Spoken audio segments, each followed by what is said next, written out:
अब आता है कल्चर एंड आइडेंटिटी। तो आइडेंटिटीज आर नॉट इनहेरिटेड, यानी आइडेंटिटी कोई ऐसी चीज नहीं है जो विरासत में मिल गई हो। तो identities are not inherited but fashion both by the individual and the group through their relationship with others.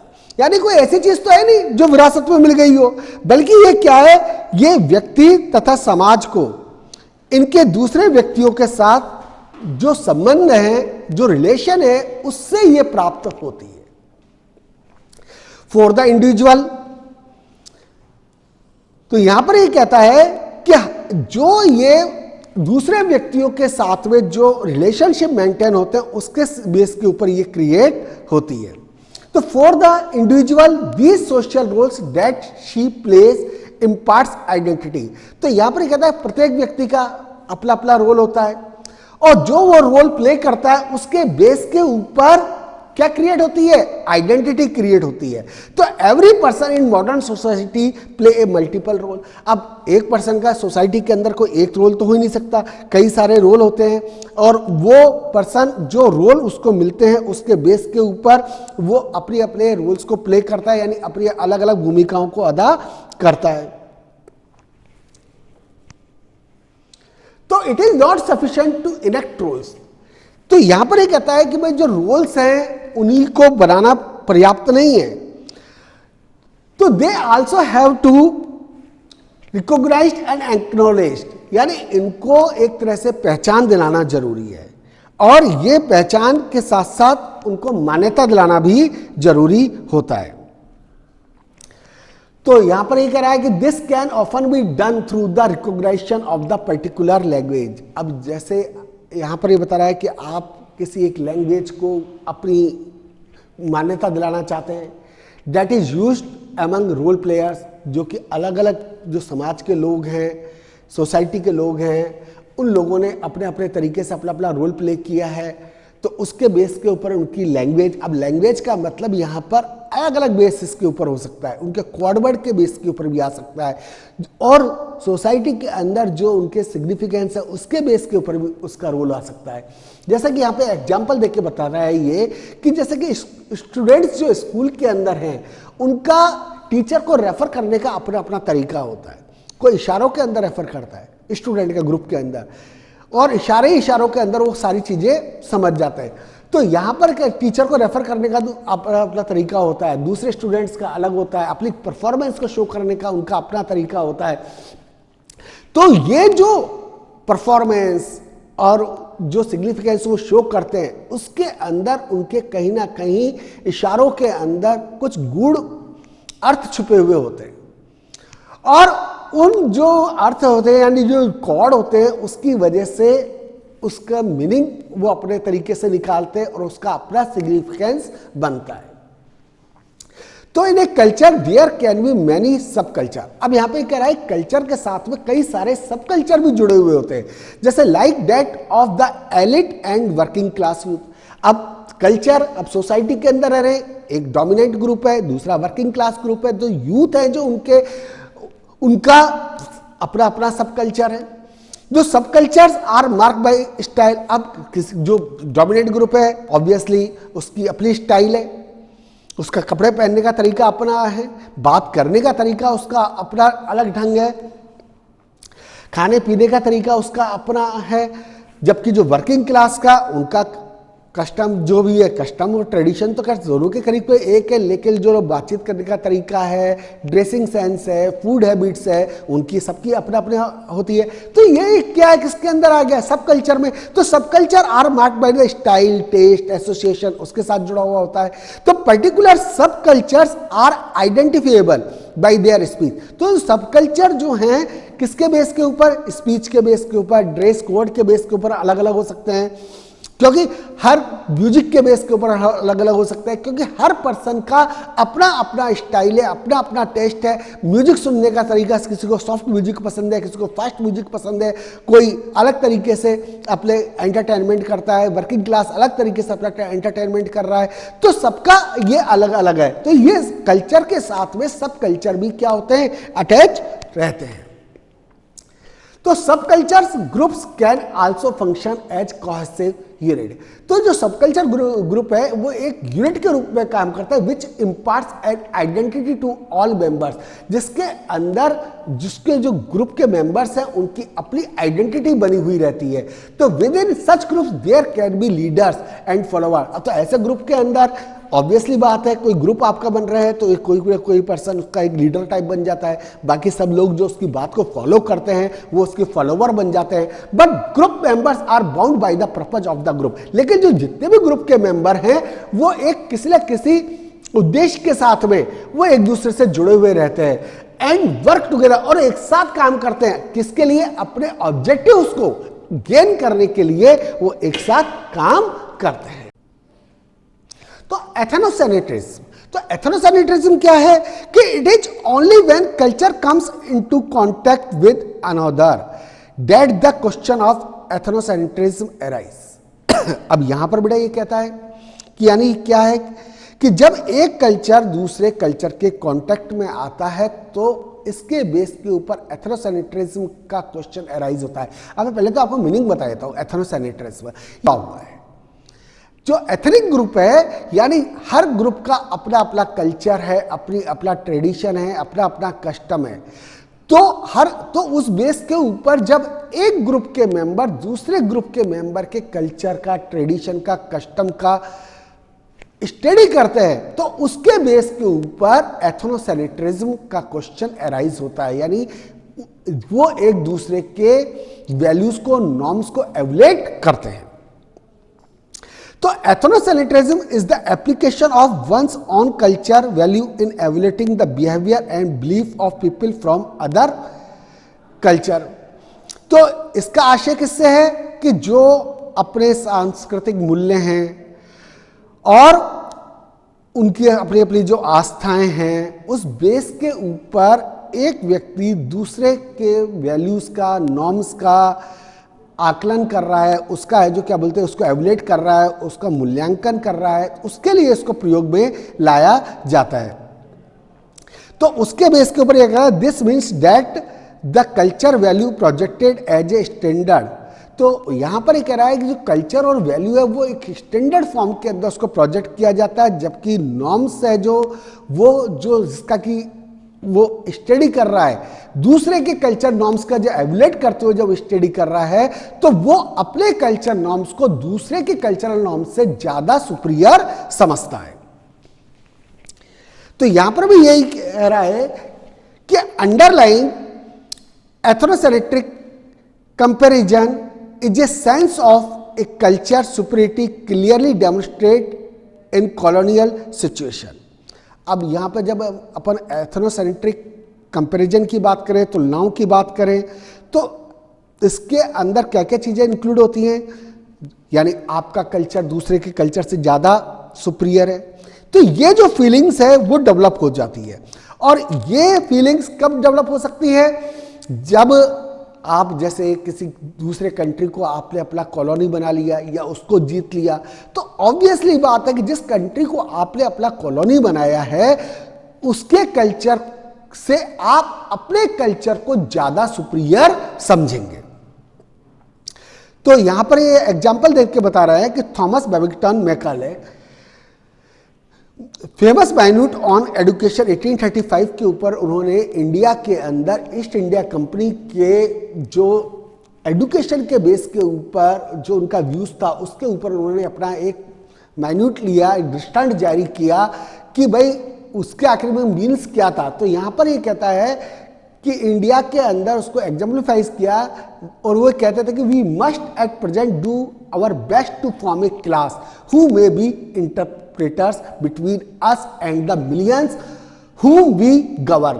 यानी यहां पे क्या है, वो कहते हैं कि अंग्रेजों के हिसाब से उन्होंने कहा कि हमें एक इंडिया में रहते हुए एक ऐसी क्लास को डेवलप करना पड़ेगा जो कि अंग्रेजों के बीच में इंग्लिशमैन और जो इंडियंस हैं उनके बीच में एक इंटरप्रेटर का काम करे, एक द्विभाषीय का काम करे। यानी एक ऐसी क्लास डेवलप हो जो कि इंग्लिश को समझती हो और हिंदी को भी समझती हो और जो वहां के जो लोकल पीपल्स के जो फीलिंग्स हैं उनको वो हमको अच्छी तरीके से इंटरप्रेट कर सके, जिनके ऊपर की लाखों लोगों के ऊपर वो गवर्न कर रहे हैं उनकी फीलिंग्स को।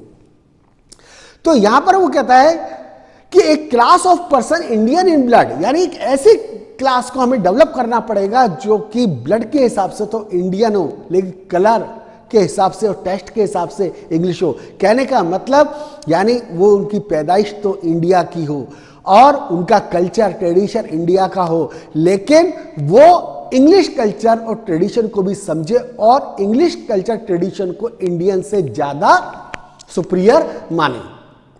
उनकी ओपिनियन, मोरल्स, इंटेलेक्चुअल जो आइडियाज हैं वो किससे मिलते जुलते हों? इंग्लिश क्लास से मिलते जुलते हों। तो ethnocentrism is the opposite of the cosmopolitanism. तो अब यहां पर ये जो वर्ड्स आया है कॉस्मोपॉलिटनिज्म, इसका मतलब है आपका विश्व बंधुता। तो ये बिल्कुल एक तरह से उससे बिल्कुल अपोजिट है, क्योंकि कॉस्मोपॉलिटनिज्म तो जितने भी लोग हैं सबको एक साथ लेने की बात करता है, जबकि यहां पर एथनोसेंट्रिज्म यानी आप जब दूसरे के कल्चर को एवुलेट कर रहे हैं तो अपने कल्चर को आप उनसे ज्यादा सुपीरियर मान रहे हैं, यानी दूसरे लोगों को आप इंफीरियर ट्रीट कर रहे हैं, तो उसकी बात करता है। तो ये दोनों एक दूसरे से क्या हुए? अपोजिट हुए कल्चर के बेस के ऊपर। तो एक cosmopolitan outlook does not seek to evaluate the values and beliefs of other people according to one's own. तो जो एक कॉस्मोपॉलिटन जो आउटलुक है वो इस चीज को एवुलेट नहीं करता कि जो दूसरे के कल्चर हैं, नॉर्म्स हैं, उनको किस तरह से यूज में लिया जाए। It celebrates and accommodate different culture propensities, यानी अलग अलग कल्चर को उसको साथ में लेकर के जो वहाँ पे बुद्धिमान है उनको आगे बढ़ाता है with in its fold and promotes cultural exchange, यानी जिसके बेस के ऊपर एक कल्चर दूसरे के साथ में क्या हो सके? मिक्सअप हो सके, एक्सचेंज हो, और एक कल्चर के जो कई सारी चीजें दूसरे कल्चर के साथ में एक्सचेंज हो, मैच खाएं, वो उस चीज के अंदर आता है। अब यहां पे इसलिए एग्जांपल दिया है इंग्लिश लैंग्वेज का कि English language has emerge as a leading vehicle of the international communication, यानी एक आज इंटरनेशनल लैंग्वेज के रूप के अंदर जो एस्टेब्लिश हुई है इंग्लिश लैंग्वेज। क्यों हुई है? क्योंकि इसने जो फॉरेन वर्ड्स हैं उसको और फॉरेन वर्ड्स को अपनी वोकैबुलरी के अंदर इसने इंक्लूड किया। अगर ये इंक्लूड नहीं करती उन फॉरेन वर्ड्स को तो निश्चित रूप से वो इंटरनेशनल लैंग्वेज के रूप में डेवलप नहीं हो पाती। A modern society is appreciative of cultural difference, जबकि एक यहाँ पे बता रहा है कि जो मॉडर्न सोसाइटी है वो जो कल्चरल डिफरेंस है उनको अप्रिशिएट करती है, उनकी प्रशंसा करती है, और उसके बेस के ऊपर जो कल्चरल इन्फ्लुएंस जो क्रिएट हो रहे हैं या एक सोसाइटी के दूसरे सोसाइटी के साथ में जो कल्चरल डिफरेंसेस हैं उनके लिए अपनी सोसाइटी के अंदर दूसरे कल्चर को एंटर होने के लिए बिल्कुल दरवाजे बंद नहीं कर देती, यानी उनके कल्चर उनको अच्छा लग रहा है तो उस कल्चर को वो अपनी कल्चर के अंदर एंटर होने देते हैं। But such influences are always incorporated in a distinct way, लेकिन इस टाइप के जो इन्फ्लुएंसेस हैं वो अलग अलग तरीके से सामने आते हैं, which can combine with elements of indigenous culture, जिसके बेस के ऊपर वो जो लोकल कल्चर है उनके साथ में वो कंबाइन हो पाए।